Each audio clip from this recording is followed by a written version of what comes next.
Like, that don't sound demonic? Like, you chanting the name of these dead kids in music? Brawley Anthony is an entrepreneur committed to inspiring his community to achieve positive change and empower individuals to improve their own lives and the lives of those around them.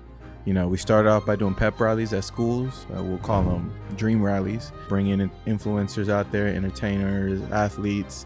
We try to educate the community and entertain them. We usually talk about things related to mental health, you know, stuff that'll help inspire and empower their communities.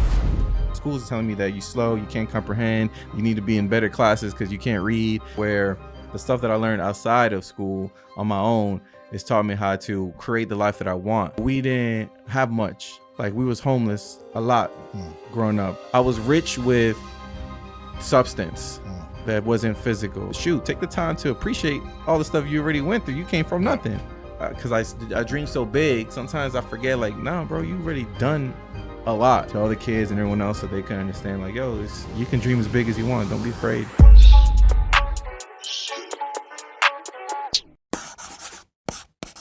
So we have Brawley in the building. What up? Man, it's been a long time since we linked up last, man. You know, for the people who don't know you and what you advocate, stand for, everything, you know, tell them a little bit about yourself. Hey, I appreciate you first and foremost for having me here. But yeah, my name is Brawley. If y'all don't know, I'm the founder of Above 500 and the Ignite the Culture movement. It's a nonprofit organization. We've been doing work in the community here for the last 11 years now. You know, we started off by doing pep rallies at schools. We'll call them dream rallies. You know, so it started off just trying to inspire the students, going to the schools, bringing in influencers out there, entertainers, athletes. Then we started doing our fundraising events every summer. I started working with a lot of the players, some of the Dolphin players, some of the NFL guys, and just doing a lot of stuff in the community with them. A lot of times they're looking to give back and looking to do stuff in their hometown. And now what I'm doing is focusing on our yearly event called Ignite the Culture, which what we do is we try to educate the community and entertain them. So we entertain them with like a celebrity basketball game or some kind of show, football camp, but we educate them with the panel. So we do a panel in the beginning before the game. And we usually talk about things related to mental health, you know, stuff that'll help inspire and empower the community. So that's basically what I've been doing, working on the last few years here. Got you. Yeah, no, definitely. I've been seeing the movement, seeing you work and everything. And so a lot of people that tap into this channel are people who've had a passion in something or who don't even know where to go with their path a lot of times. And so, you know, you brought up a lot of interesting points, and where I guess I would want to start is, you know, what made you want to start to ignite the culture, basically? So I started it 4 years ago. And I would say what really motivated me to do it was the direction of our music, the culture. So at that time, like, drill music was getting super popular, like to the point where it's on the radio. You know, the DJs are playing it, radio stations are playing it, they're performing it, the songs in large crowds, Rolling Loud, all these different events. They're performing these songs, and I'm like, man, this is kind of crazy to think about it, because what is drill music? Is these young black kids that killed other young black teenagers, and now they're rapping about it, insulting them, calling them by name, you know, doing all this. And just the thought of, man, we've gotten so desensitized where we're out here singing these songs, they're playing it on the radio, you have crowds chanting the name of these dead kids. Like, that don't sound demonic? Like, you chanting the name of these dead kids in music, like out loud and stuff, it just sound crazy. And nobody was really doing anything about it. And I didn't want to just sit there and complain about it. I was like, all right, well, let me try to do something about it. Let me maybe invite all these rappers, drill rappers, all these people to come together for a charity basketball game.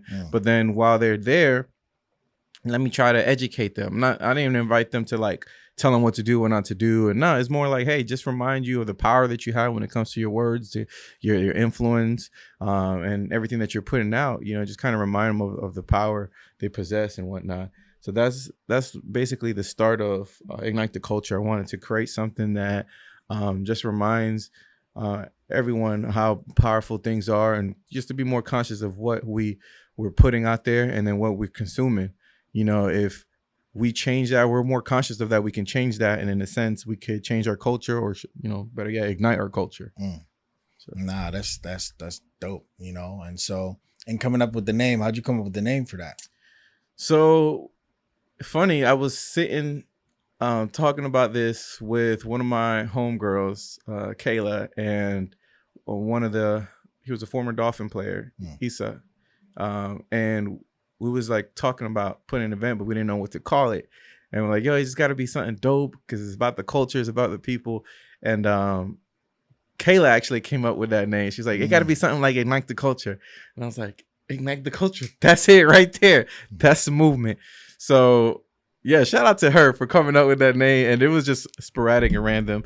And yeah, and we just ran with it. And it's just a perfect name for what we're trying to do. We want to ignite the culture. We want to change the culture because we're tired of it, man. We sick of it. Every song is like how we dancing mindlessly to songs that, degrade ourselves or kill ourselves. And, we're tired of the stereotypical foolishness in music, man. We need to change the culture. We need to really, ignite 100%. That. There was a, man, I can't remember his name right now, but there was a Christian drill rapper that actually just dropped the album. I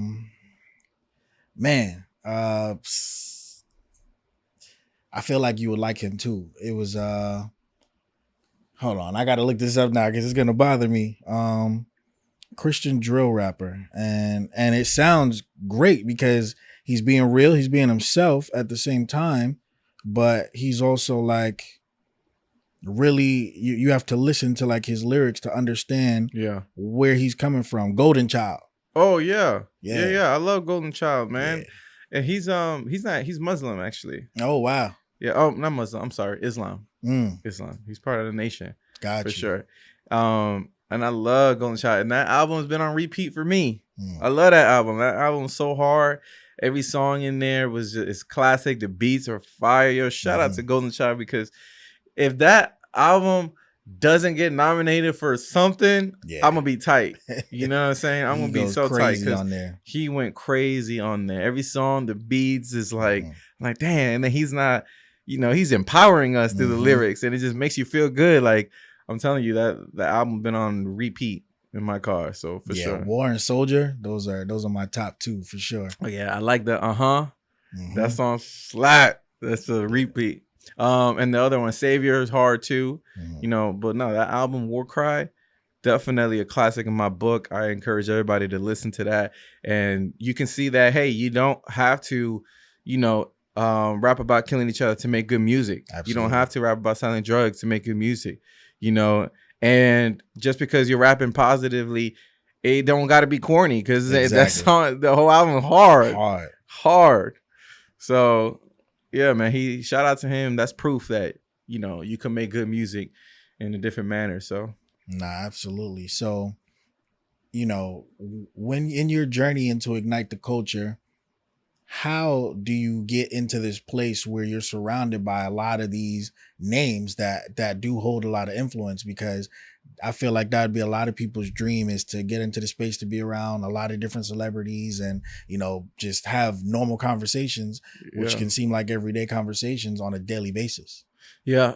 Well, I mean, for one, is really just reaching out to them or talking to people in their circle, and just telling them what it is that I'm doing, what my goal is. Because to me, I mean, I don't care about celebrity status. I don't care about how much money you have. Those things don't really faze me. I care about your character. I care about who you are as a human being. What are you doing to help our community, to help our people? What kind of message are you spreading to our brothers and sisters here? That's how I judge a person, is by their character, not by their status or how much, followers or fame they have. Like, that means nothing to me. So when I do talk to them, I'm telling them about the stuff in the community, the impact that I'm trying to make, and just, this is where I'm at. Hey, I want to do this and I want to do it for this. And either you feel the same way, you're on board and you feel like, that is an issue, and I want to be a part of it, I want to help, or not. And that's cool too. You're on your own journey. I'm not here to judge you in your journey, but I'm only here and interested in building with those who want to change the community in a positive manner, who want to, influence us in a positive manner. not for selfish reasons to make more money, to buy more materials, to like, no, what's the deeper reasoning for what we're doing? And you know what I'm saying? So based on that is how I want to connect or build with you. I invite everyone to these games because for one, basketball is fun. It's already a lot of these influencers and celebrities, entertainers, they love playing ball. And so it's a good opportunity to attract them. And so what made you choose that route as far as like, once you outreach to them and everything, all right, cool, we're going to do a celebrity basketball game. Why that one? Just because it's fun, it's exciting, and people love to see it. They enjoy watching it. It's for me, it's the perfect event that can bring people together. Sports brings people together, regardless of your race, regardless of your background. Sports unites the world. The World Cup is a country, regardless of y'all in war, and y'all will get together for soccer, for a game. So it has a way to bring people together. And being in Florida, it's great to use these games because before I used to do an outdoor game. I used to do a celebrity softball game. Okay. So I did one a few times with the Miami Dolphins, but during the summer it always rained. So it was like, man, I need to do something indoor. Even we do our football camps with the Ignite the Culture, and last year it rained. That was the first time doing it and it rained. So it's like, man, I'd rather during the summertime, maybe it's better to just do an indoor game. Yeah. And that's where the basketball game came about. Got it. So you only do them during the summertime frame? For now, we kind of been consistent here in South Florida, kind of doing it during the summertime. But I've done it during different time periods in different cities as well. I did one in Atlanta, I did some in Orlando. But now we're getting to the point where we're bringing it to different cities and different areas. So it's going to be during different times. For sure. Gotcha. And so when you connect with a lot of these big names and everything, do you feel like on a more personal level that you're talking to a different person than what's advertised on their social media by chance? Sometimes we have these perceptions on how we think somebody is based on the social media, or their music or whatever. But when you meet them in person, like, oh, this person is kind of really cool, real humble, like nothing like you would think, online. So, and then some of them are not. Some of them are, as arrogant as they portray themselves online. They're immature or whatever the case is, and that happens. It's just part of the game. Shoot. Got you. Have you ever had like a bad outreach or a bad connection with bringing somebody out to be in one of the games or anything like that? I have before. Yeah, I had some disagreements, with certain individuals, and. It's just you just got to deal with it in a mature manner, and that's it. I'm not trying to go back and forth with nobody. I'm not trying to. For one, we're at a peaceful event. Yeah. So I'm not trying to escalate any type of negativity or anything like that. But sometimes, you're human. You want to you want to nip something before it gets escalated and whatnot. So yeah, I had situations like that, but I don't think it's ever been super like bad to the point where anybody wanted to like cause physical damage or anything like that. Nah, I don't think so. Gotcha. Okay.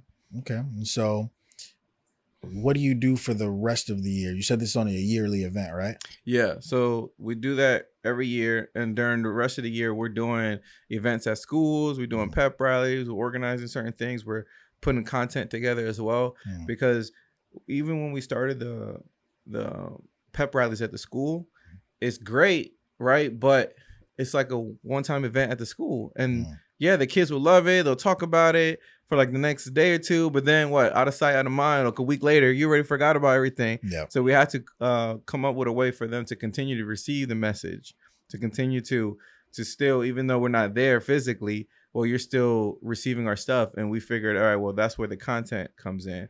So if we go to the schools, we could do a pep rally. But then because everybody's online and social media, now we'll get you to follow us, to subscribe, do whatever while I'm there, and then after you continue to receive our message through content. And that's why it's important for us to kind of get some of the content being released. That's what I was telling you earlier off the camera about the podcast and certain things, because I feel like that's a big missing piece that we're working on right now when it comes to this. We don't want to just put the message out once a year or put the message out only when we go to that school one time. We want to have a way for them to continue to receive the message. And the best way to do it right now would be via social media, online. 100%. Yeah. No, that's dope. And so versus, you know, because I assume you're in your 30s like me. Mm-hmm. So versus when we grew up back in the day, how has business changed for you digitally? Oh yeah, everything is online, man. Everything is marketing. Everything is perception. So it has definitely changed. You just have to adapt, learn the game, learn the online game, learn how marketing works, Uh-huh. and utilize that, you know. So it is. I can see a big difference, but regardless of the evolution through digital marketing and all of that, a lot of the old school stuff still is extremely effective. So really going to the events, talking face to face, that's more old school nowadays, Yeah. right? Because it's just so much things that they're done virtually. But meeting people in person, it's a different impact than online. It's a different connection that you make, and even just going on websites and contacting and going to their contact about us, that hasn't changed. That's the same from before social media. That's what people did in the 90s, so early 2000s, and that's still effective. Just going and reaching out. If when you really want something, there's no limitations. All the limitations is whatever you put in your mind. You will find a way to get it done. For sure. Absolutely. And so because a lot of people are new to business in general that watch the show, how would you give them advice on dealing with rejection? Because I'm sure there's been people that you've reached out to that have rejected you in some type of way. Well, it's something interesting that I heard. I don't know if it was Will Smith that said it. I don't know who, but it might have been him. But he said, and this is a principle that I follow, is to seek rejection. Look for rejection. Why? Because anybody that's in sales, they know it's a numbers game. Not everybody's going to say yeah, but the more no's you get, the closer you get into the yeah. So look for the no's right away. You're going to get those. Hey, this is what I'm doing. This is my vision. No, okay, next. Hey, this is what I'm doing. Like, you don't let that phase you. You don't let that stop you, discourage you. No, that's okay. Look for it. All right, good. I just got one no down. Let me go get another 3 or 4 no's, because after like the 6th, 7th no, it's very likely you're gonna get a yeah. It's all a numbers game. Just the more, it's like if you're trying to make a 3-pointer, you have a higher chance of making a 3-pointer by taking more shots. If you only take 5 and you miss 5, that's it. No, well, if I take 30 or 40 shots, there's a higher chance for me to make one. Just look at it like that. You want to get those out the way, get the no's out the way, and keep moving. No, absolutely. And with a foundation, having a foundation, you hear most people talk about LLCs or corps and everything that way. But, what is the biggest challenge for you in having a foundation? Wow, that's a good question. I would say the biggest challenge would be, I gotta think about that, because I would say the challenges are very similar to what any regular business has. Because, a nonprofit and a for-profit, the biggest difference is at the end of the year, I got to spend all the money that we brought in, whereas a for-profit, you can hold some of that money, carry on the year after. We had to spend all the money every fiscal year, into our cause. So I would say some of the biggest challenges would be, regular challenges that people face with maybe bringing in the wrong individuals. Sometimes we hire the wrong people to handle certain things, and you get into, a mishap or something. I'll say that's been my biggest challenge the last few years, was bringing in the right people. Yeah, and that's just like for-profit businesses. Sometimes you just bring in the wrong individuals that just wasn't what you thought. Gotcha. No, that makes sense. And so, how is it possible for somebody like Rolex, who's also a nonprofit company, to be Rolex, versus what we perceive as an everyday nonprofit foundation? See, I didn't know Rolex was a nonprofit, so I don't know how they're a nonprofit. I will have to look into that. So I don't know. I really couldn't comment on, something if I don't really know much of. I know the NFL is a nonprofit. They have that What? listed as a nonprofit. Really? Yeah. That one I didn't know. Okay. But when you think about what these businesses are doing, is they're employing a lot of people. They're giving Mm, jobs. They're doing a lot in that sense, And I know like the NFL, they do a lot of give backs to the mhm. community. So they definitely support um the community. They support nonprofits. The Dolphins have supported us. The NFL has supported us in general as well in the past. So, you know, Rolex, I don't know how they work. I would definitely want to look into that for sure. Copy. Okay. And so when you do go to the schools and everything now that we're, in that pivot of igniting the culture for kids to understand it that aren't, hyper focused on the music that we might listen to, which is for the younger adults. Yeah. But when it comes to the kids, what is your main focus for them? It's just to get them to understand um their mind and how it really works, and how powerful it really is. Mm, I think it helps having a son, and my son being 10, how I talk to him, how I try to explain to him certain things so he understand how powerful your mind really works. mm, The possibilities is literally endless. It's just making sure that they understand and know how powerful they are so then they could be more conscientious of their choices and their actions and whatnot, and just making them believe that no matter what, if you really like focus on something, you'll do great at it. You just mm. got to focus, and it's okay if you don't get it right away. Just focus and go towards it, push towards it. No, absolutely. And so the fact that you bring up you have a son, would you want him to take a more school directed route or the entrepreneurial route? No, he's definitely taking the entrepreneur route for sure. And actually, he's in his last year of going to a public school. After Mm, this, we're homeschooling him. okay. You know, he's gained enough skills and stuff to really be productive now. Even at just 10, I try to get him involved with almost everything that I do, so he can see, hey, this is how the real world functions. This is how it is. And I want him to learn things that school doesn't teach you. Mm, Because there's a lot of stuff that I learned outside of school. mm. And nothing against his school. I think his school is pretty good where he goes to right now, but it's just a lot more to it than the basic stuff that they teach us. School for me is more like teaching you how to be a robot, how to Mm. be a NPC. Nah, absolutely.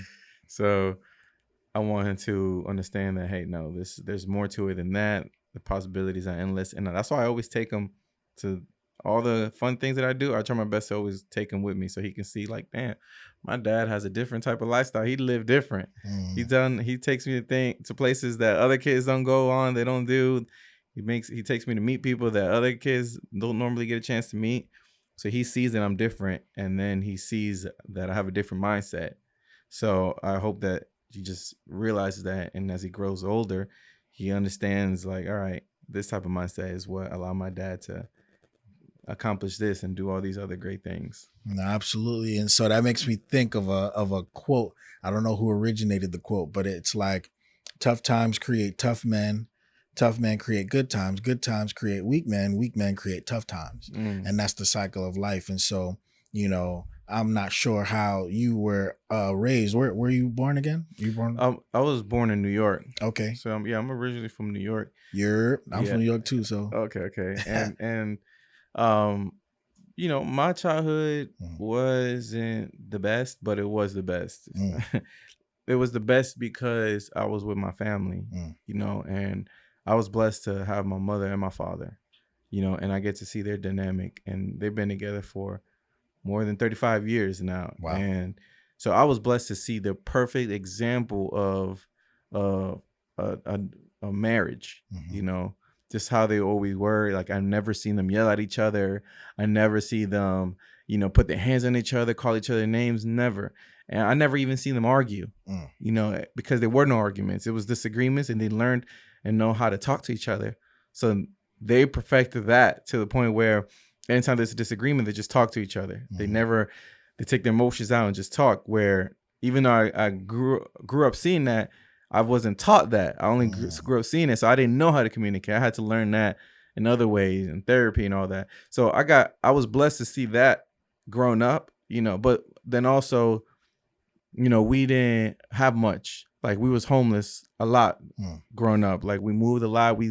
There was moments where we lived in a hotel. There was moments where long periods of time where we were in one room, like 5 of us with different mattresses on the floor, and we were living there for a year or two, just surviving, and it's other people's home, like all 5 of us. And but then that's what makes character, and it makes Mm-hmm. me see, all right, well, even during those tough times, my mom still stuck through, my dad Mm-hmm. stuck through with it. They still didn't fight, like, all that stress. Think about all that stress. You're homeless with your kids, and you don't have a place to go. You don't know where to go. Those are very stressful moments that regular couples are going to fight, Mm-hmm. argue, most of the time break up, go separate ways, whatever the case is. But they didn't do it. They stuck together, and now they're living beautifully. Now they have so much land in South Carolina. They got a bunch of cars. They're like, all right, well, I just saw somebody, like a family, a couple, like I witnessed growing up, a couple stay together, not have nothing, like nothing, literally nothing, be homeless, find a way to take care of all of us, and now I seen them evolve and get to the position they're in now, where all that hard work, and now they're living great. They travel when they want to. They build a whole community out there in South Carolina, and they're doing their thing, and I'm proud of them.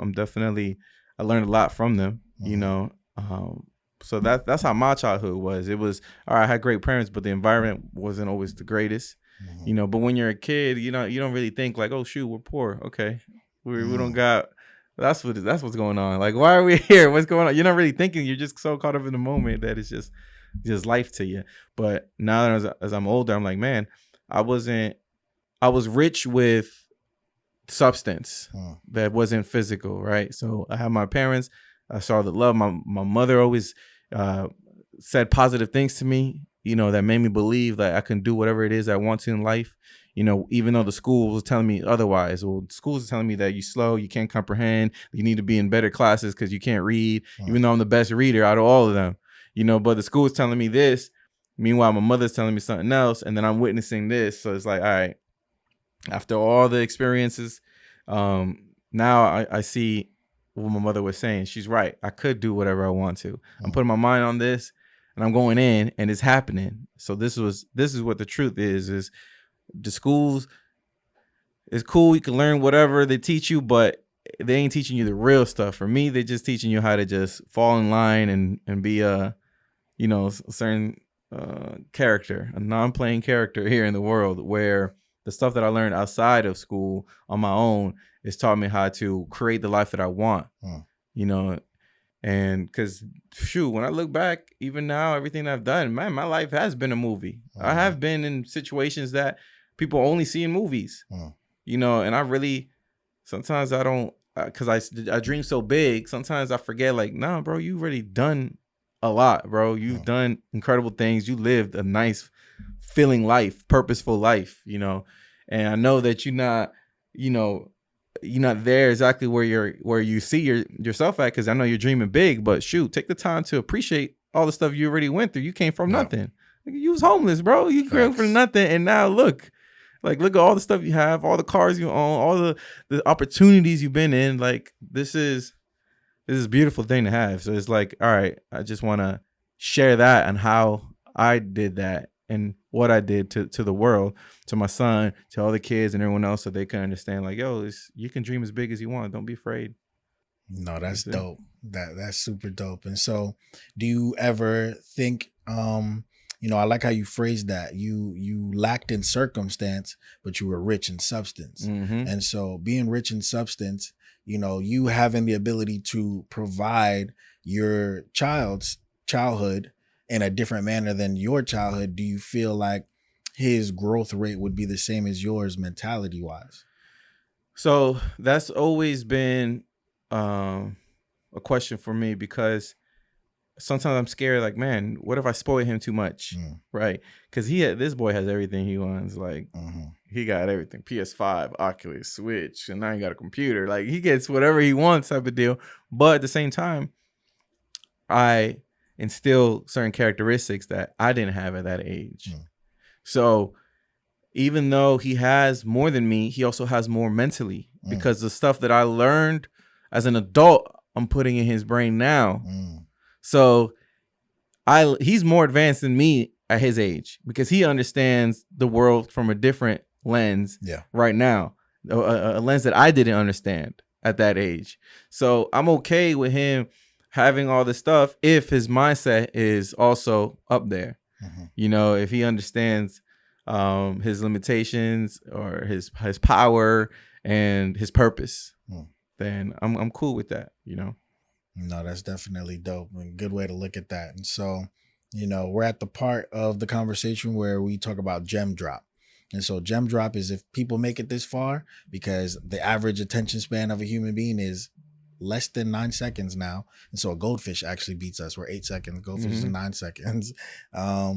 We give them a way to get into the industry, whatever industry we're in. And so with you being able to reach out to a lot of people and throw these events and have them work successfully, you know, give us a run by step, you know, a step by step, play by play, you know, what you do when you're getting ready to start an event, what happens during the event, and how you deal with things post event. So there's a lot of work that goes into it. People be thinking it's easy or like it just happens overnight. No, it's months of planning. You know, I would say before we do an event, now we're at the point where we already have a formula. So we just tweak it every year because we already have our people. We have our, you know, our structure. We just make some changes to tweak it. But in the beginning, man, you got to think everything through. Think everything like that's gonna take place, all the different moving departments, moving areas, so you don't leave nothing out. And you get your team, you gather your team, get a couple people that you can rely on, that have you worked with before in the past, if you can, you know. And I would say this, the biggest thing I learned: do not, for the important things, the most important things that you need, do not get it for free. Pay for it. Do not get sponsorships on the most important things, because when you getting free stuff, you're gonna get free stuff. Like you're gonna get the service of a free service. You feel me? Like, and if it's important, if it's too important, I will turn down the sponsorship on it, because sometimes people that it's important for us, but people that are doing it for free or it's costing them money, they're not prioritizing it, you know, so you don't want them to drop the ball on certain things, you know, and that's why certain sponsorships, when it comes to videography, no, I don't want the free videography. I want to pay for the services because I know what I want, and I want quality services, and I want, you know, ownership of it and all this other stuff, you know, jerseys, things that you ain't need, whatever is important, man, just pay for it. Do not get it sponsored for free. You don't want no excuses when you pay for it. You at least you're paying for a service. It's more likely that they're not gonna randomly block you out, or, you know, not come through, whatever the case is. Sometimes they tell you last minute, I can't. Well, if you pay for the services, it's different. You're getting more professional services. And even though you pay, always have some kind of backup too. Always have a backup plan where they know, hey, I'm gonna have you on standby. Hire somebody, they're hooking me up, but I want to know if they don't come through, can I have you on standby just in case? Because sometimes even when you do pay for services, things do come up. It's part of life, and they may not be able to come through. Then you got to have some kind of backup to, you know, fill in that role right away. So those would be my, you know, my gems on that. And then put the, you know, after the event's over, post event, I would say follow up with everyone. You know, send thank you letters, thank you cards to everyone that participated, that helped. Yeah, that's it really. Got it. Okay. Yeah. No, that's dope. And so if, you know, there's some people that, because we have a lot of different people, most people are new that watch the show, but we have a lot of people that are advanced. You know, if somebody wanted to help with Ignite the Culture, or, you know, donate, you know, be a sponsor, whatever that is, you know, if they want to be a part of what you have going on, where could they find you? Where could they do all of these things at? So right now, you can find us online. IgniteTheCulture.org is our event site. above500.org is our charity site. So you can go on our foundation website to kind of see the events that we've done in the past, to see what else we're doing. You can donate on there too if you wanted to. You can go to the Ignite the Culture website to know more specifically about the Ignite the Culture event. There's also a donation button on there as well. But yeah, once you find one of my pages, you can find all of them because we're tagged in the bios. If somebody really wanted to find us or was interested, they're going to find us. It's not hard. You can Google us and we're out there, No, absolutely. Brawley, man, this was an amazing interview. Got to learn a little bit more about your childhood and, everything that you have going on for the culture. And so, I appreciate you just taking your time coming on the show and everything. Is there anything you want to leave the guests with? No, man, you should go ahead and announce our partnership for our upcoming show, man. Might as well. We out here. No, most definitely. So listen, we're going to have a show coming to the Attractive Mindset Network channel, and it's going to be with Ignite the Culture. And basically, it's going to be him bringing in people to have conversations, men to have conversations on just big topics that don't get talked about. Everything is always geared towards mindset. What we want to really push for our community is just taking your mental level to another level. And you can't learn these things in school oftentimes. And we don't know enough about each other, and we're not willing to do the work to learn about each other. So that's what this show is going to be catered towards. And stay tuned because it's going to be one of the crazy shows out there. So. Yes, sir. Appreciate that, man. Thank you so much for having me. I'm excited for our partnership and everything we got coming up, man. It's going to be great. Now, most def. And so it's your host, Moneybag Mastermind Rich. And as we always say, we look good, we live good, life is good. Talk to us, we talk back, and we out.